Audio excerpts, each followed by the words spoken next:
Elizabeth VanMetre. You just heard that piece about Dr. John Forsyth. I'm here right now with Richard Forsyth, Dr. Forsyth's brother. How are you doing? Tired. Tired? Yeah. Did you guys watch the piece last night as a family? Did you guys watch it yet?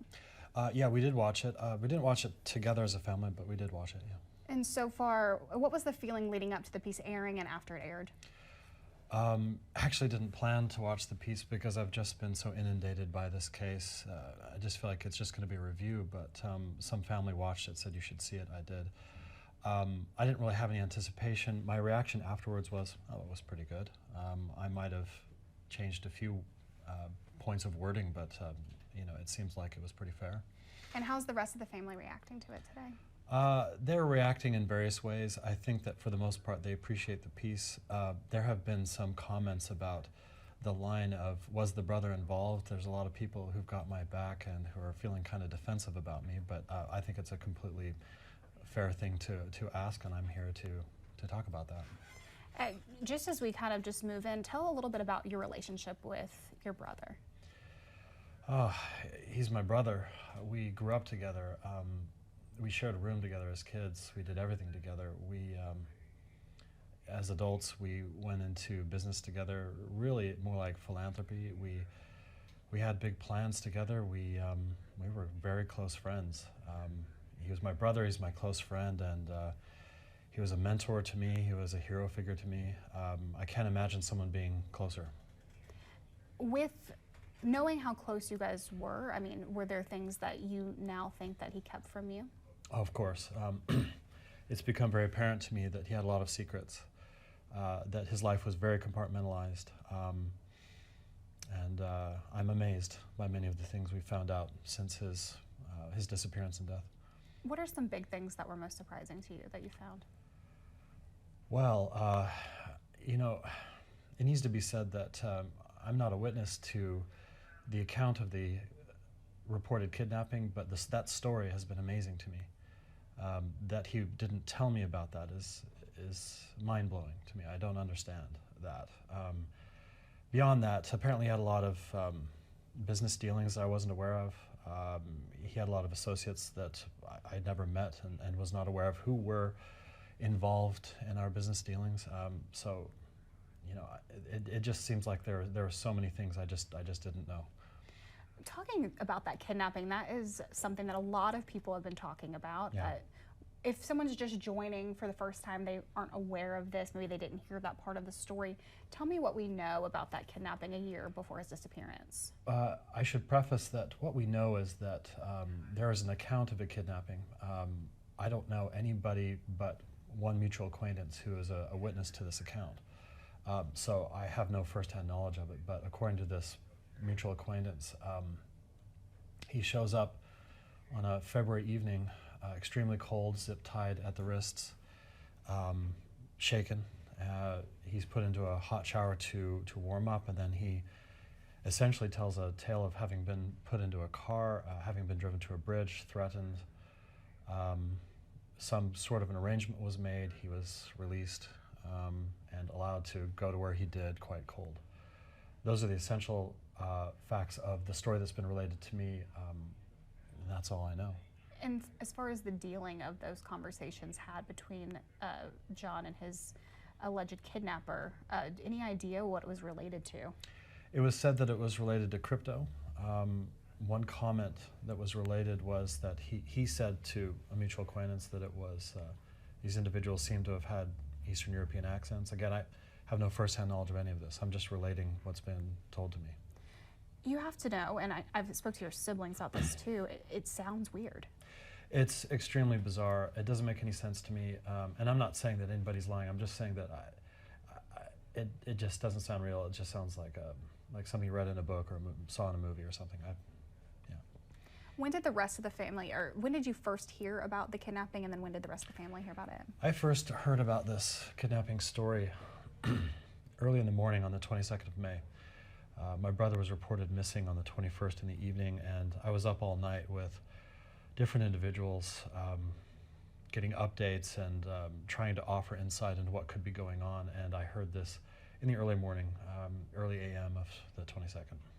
Immediately, did you feel like there might be a connection here?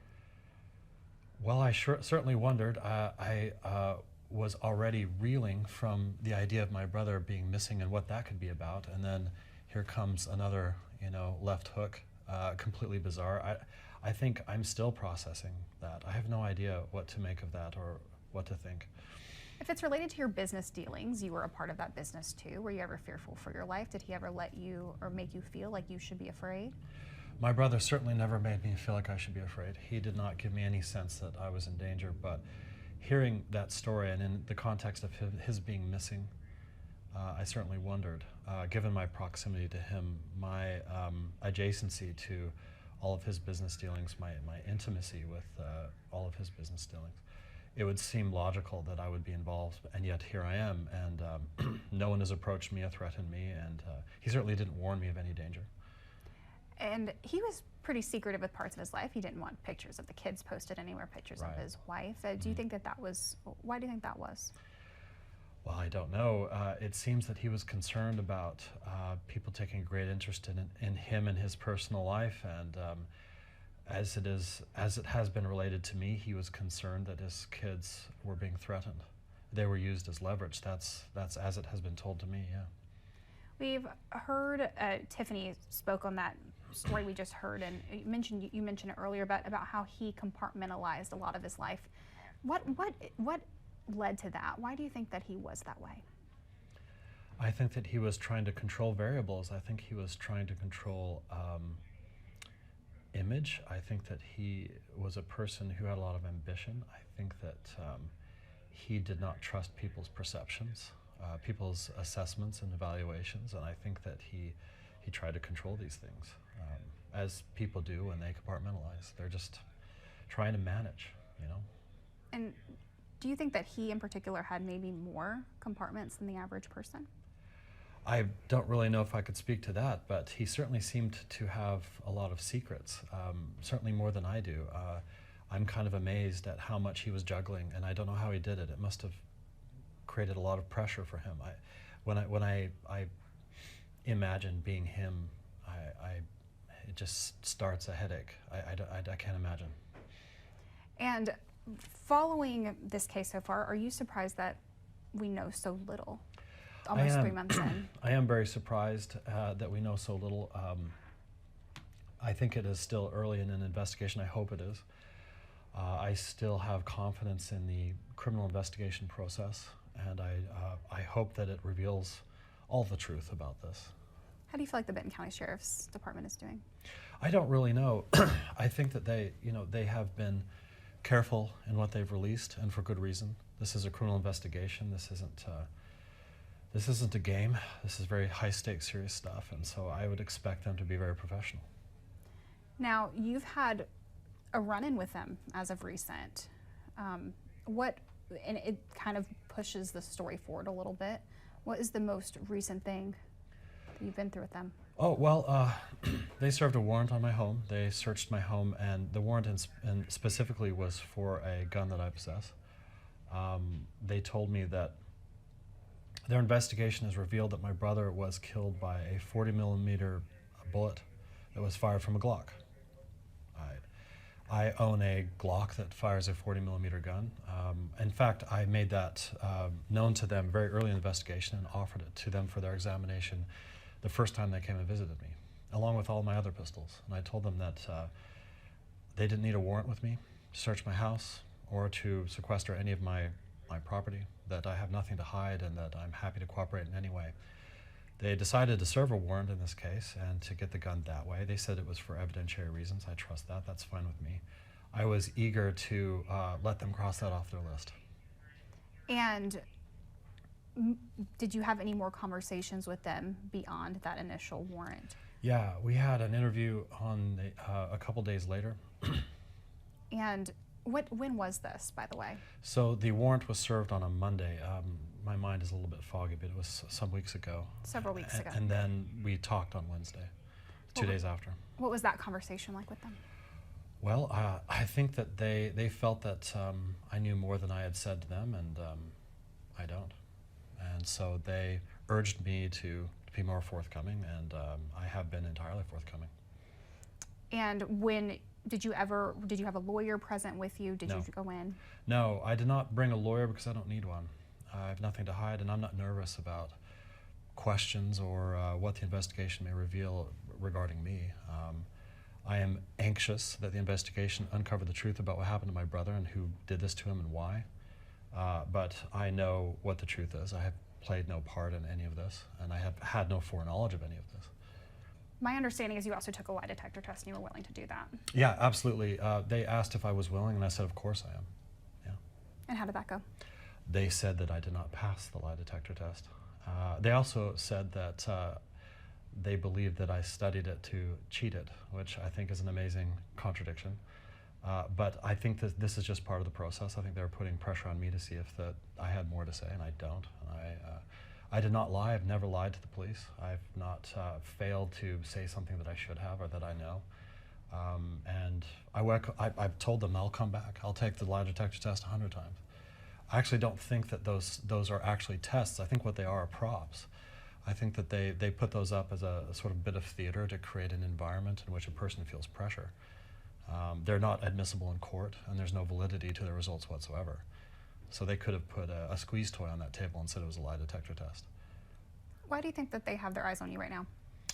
I think they have their eyes, well, they have at least seemed to have their eyes on me. I don't know if they do at the present, but because they don't have anything else. I think this has proven to be a difficult case, but the truth is I don't know. I don't know the truth of that at all. This could be misdirection for the benefit of some guilty party who would like to think that their coast is clear. I have no idea what this process is. I don't know what their internal workings are, what they think, and I have no idea if they actually even think I'm a suspect. There are a lot of theories going around about what happened to John. Yeah. What are yours from what you know? The truth is I don't have any facts.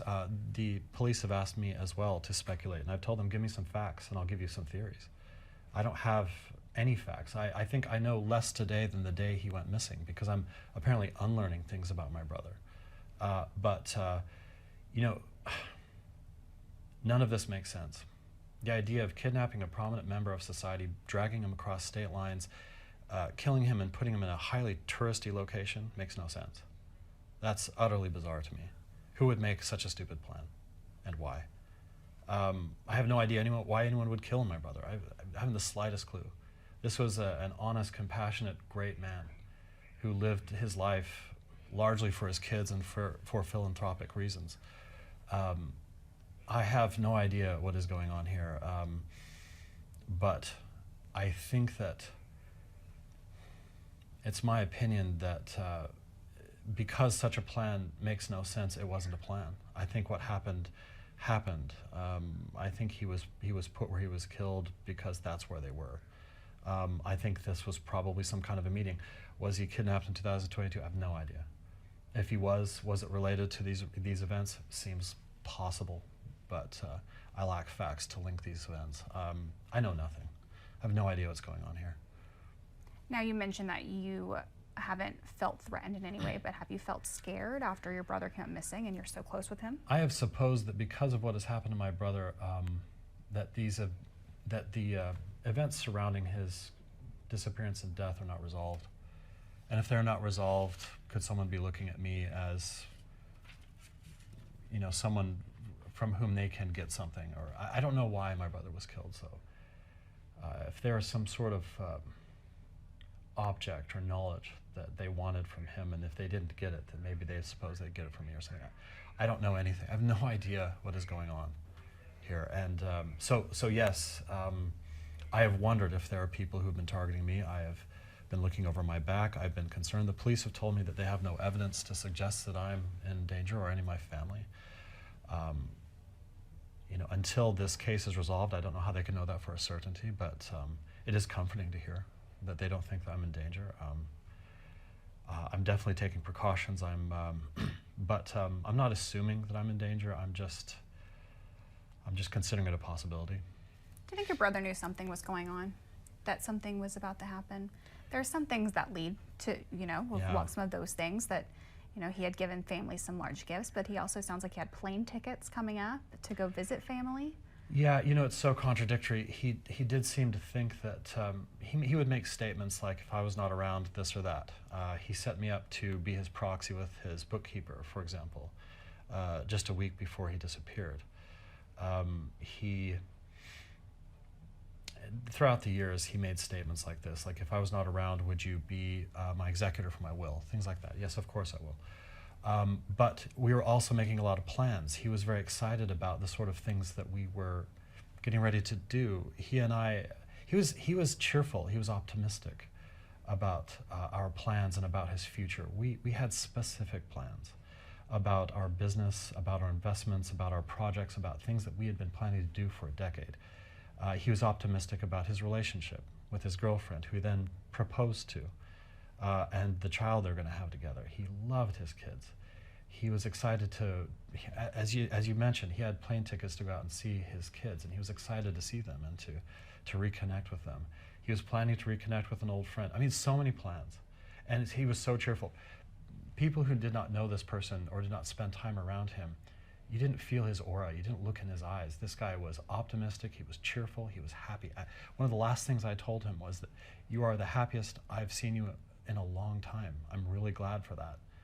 I said it several times because I was amazed by it. He was just, he'd gone through a lot. He'd gone through a lot of heavy stuff, but even in the darkest times, he was a problem solver. He was just a confident person. It seemed to me like he was the kind of person for whom depression really had no hold, no grip. He could be down for a little bit, but not for long. It just wasn't something that he was physically capable of. He would just get busy. He would just start solving problems. This was his nature. You look at these photos of him smiling. Look at his eyes. He was such a cheerful, confident person. And the last I saw him, the happiest I'd ever seen him. And when you saw him, he was so happy. Did he tell you why he was so happy at the time? Well, it was largely around meeting what he said was the love of his life and having their child together. Did you know at the time that he was engaged, or when did you learn about that? At the time, he said that they were just dating and that she was pregnant, and he apparently had proposed to her the following day. So he was not engaged at that time. How was your relationship with his fiancée? We've gotten to know each other since my brother went missing, and I think she's a very friendly person, and I'm very happy to get to know her. These have been difficult times to get to know someone under this context, but yeah, we've become friends, and one of the last things that he told me was that I could absolutely trust her, and one of the last things he told her, was that she could trust me. And so we are trusting each other. Are you still in contact with his ex-wife and those kids as well? We have some contact, yeah. Okay. And any plans to spend time with them, or? With the kids? Not presently. They live fairly far away, but we miss them, of course. And I mentioned mentioned this to you in a previous phone conversation that we had. You know, I have you on video talking about 9 children, and there's a lot of questions about that 9th child. Can you walk us through that to hopefully clear up some of the rumors of that? Because we know 7 with the ex-wife, and he has a new child that just came onto the planet. Yeah. Well, the 9th child, I suppose you would say, is his newest child, and I don't know really what to say, how to walk you through that. He's got 9 kids, as you stated, 7 with the ex-wife, 1 with a former girlfriend, and 1 with a fiance. Okay. And are you in contact with the one with the former girlfriend? Yes. Okay. And what is that relationship like at this point? I would like to think it's friendly. I'm trying to support her through this time. She's grieving, and this is a very tough time, and I am uncle to her child, and I care very much about that relationship. Awesome. Yeah. Awesome. If I would have told you when we first met months ago that we still would have no information, would you have believed me? Would you believe that we would know as little as we do now today? Yes, I would, although I am still disappointed at that. At the beginning of this investigation, I told the police that my brother was someone very capable of communicating in secretive ways, of hiding information. This is a person who is very security-minded. This is a person who is very used to end-to-end encrypted communication platforms. This is a person who is very thoughtful about how his sensitive data is stored and